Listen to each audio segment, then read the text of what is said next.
Dopo un anno di governo della città di Sora, il sindaco Luca Di Stefano traccia un bilancio delle attività svolte con uno sguardo rivolto al futuro. Sabato 14 gennaio, all'Hotel Valentino, si è tenuto un affollatissimo evento nel corso del quale il primo cittadino ha illustrato alla stampa e alla cittadinanza il lavoro svolto in questo primo anno di amministrazione e gli snodi principali relativi ai progetti in corso di svolgimento.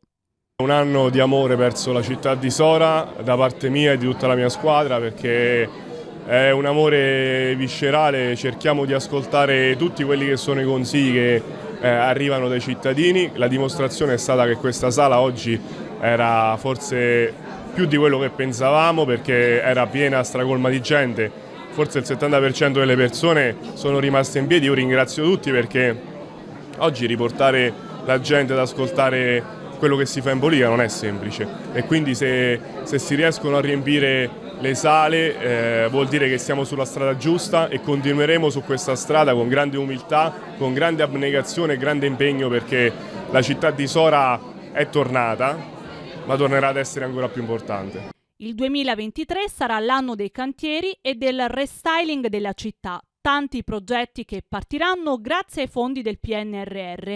Tra gli obiettivi principali anche la valorizzazione del territorio. Il sindaco ha annunciato un'interessante idea di collaborazione con la Regione Abruzzo. L'anno 2023 sarà l'anno dei cantieri che saranno aperti, perché c'è stata la programmazione importante del PNRR, dove abbiamo ottenuto tantissimi finanziamenti, e oltre a quello ci saranno tante opere che abbiamo programmato, e quindi il 2023 per me sarà l'anno delle inaugurazioni di tanti cantieri, e altre inaugurazioni verranno fatte nel 2024 e 2025 in merito appunto alle progettualità del PNRR.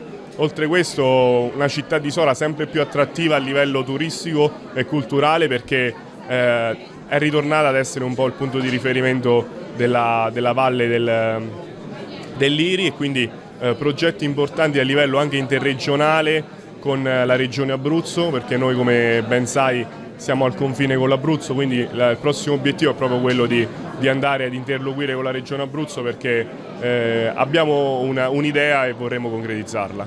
La sfida più grande di questa amministrazione è l'inclusività. Nel centro della città di Sora nascerà il Parco Inclusivo Santa Chiara, un luogo pensato per essere accessibile a tutti.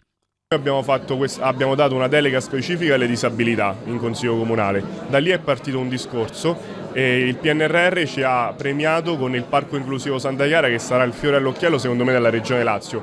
Al centro della città di Sora sorgerà il primo parco, o meglio c'è già il parco, ma sorgerà il primo parco inclusivo per ragazzi che hanno delle problematiche, e quindi includere tutti però e farli giocare tutti insieme. E questa è la sfida più grande dell'amministrazione comunale di Sora, è quella dell'inclusività.